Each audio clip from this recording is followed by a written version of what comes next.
Comment faire pendant les vacances pour que tout se passe bien à la maison avec les enfants, bien que vous soyez absent? Connaissez-vous aussi cette situation? Ce sont les vacances scolaires, les enfants sont en vacances, mais vous n'avez pas de vacances. Cette situation revient chaque année et c'est un vrai casse-tête pour la plupart des parents. Comment trouver l'équilibre?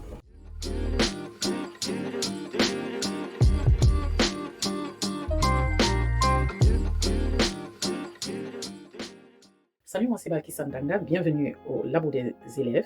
Ici, nous accompagnons les enfants à atteindre leur plein potentiel, les parents et les établissements mettre sur pied des stratégies pédagogiques les permettant d'accompagner des enfants qui grandissent avec sens et avec assurance.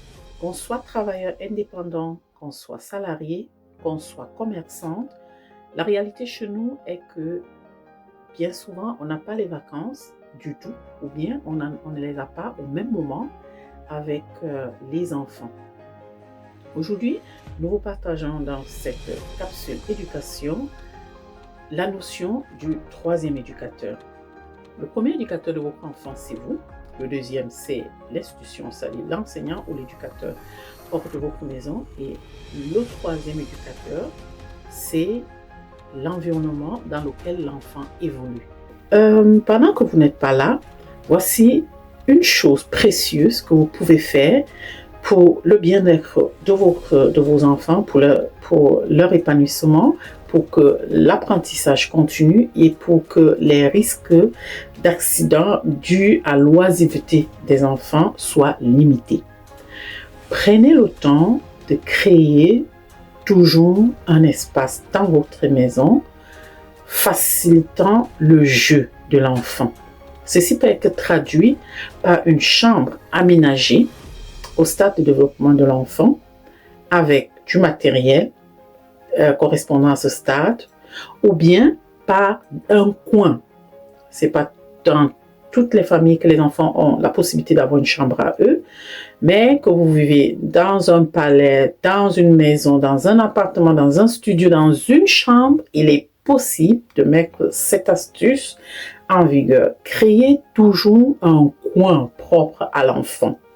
Dans ce coin stimulant, vous allez y mettre du matériel adapté à ses besoins, adapté à son stade de développement. Mais les choses qui doivent toujours venir, c'est des livres et des coussins pour qu'ils se mettent à l'aise. Vous allez toujours y mettre du matériel pour l'expression écrite, que ce soit des dessins ou bien que ce soit des textes. Un panier avec du format, ou bien un ancien cahier qui n'utilise plus, ou bien que vous-même vous n'utilisez pas, un ancien agenda, mettez toujours de quoi écrire ou dessiner. Du matériel de construction, des dominos, en fonction comme jouet, des dominos de quoi construire. Ça peut être des morceaux de bois, un peu travaillés pour éviter des blessures. Ça peut être des dominos tels qu'on les connaît, en plastique, mais de quoi construire. Et il y en a vraiment une grande variété de nos jours sur le marché. Pensez à y mettre de quoi se déguiser. Ça peut être vos anciennes chaussures, vos anciennes chemises, vos anciennes vestes, vos anciens pagnes.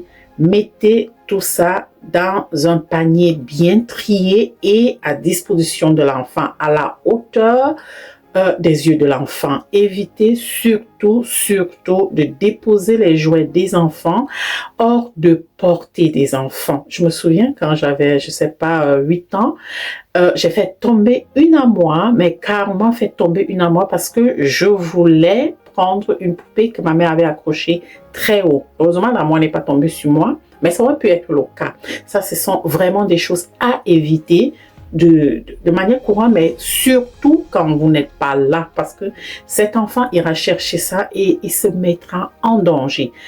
Une fois que vous avez aménagé ces coins, la prochaine étape, c'est de vous asseoir en amont avec cet enfant, avec votre enfant dans ce coin et impulsez-le.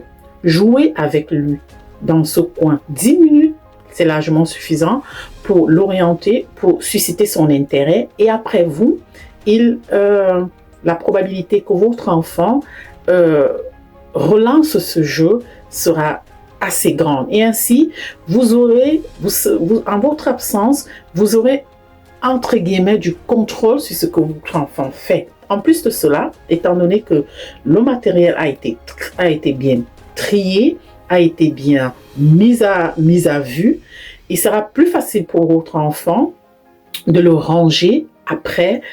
Un espace bien pensé pour l'enfant, c'est un espace, c'est un éducateur qui éduque en silence. Même absent, votre enfant est bien accompagné. Alors, si vous n'êtes pas là, que l'espace, lui, il soit là. Et vous, comment occupez-vous vos enfants pendant les vacances scolaires? Dites-le nous en commentaire et surtout, n'oubliez pas de vous abonner, de liker, de partager. Ainsi, vous aiderez l'algorithme à montrer cette vidéo à d'autres parents.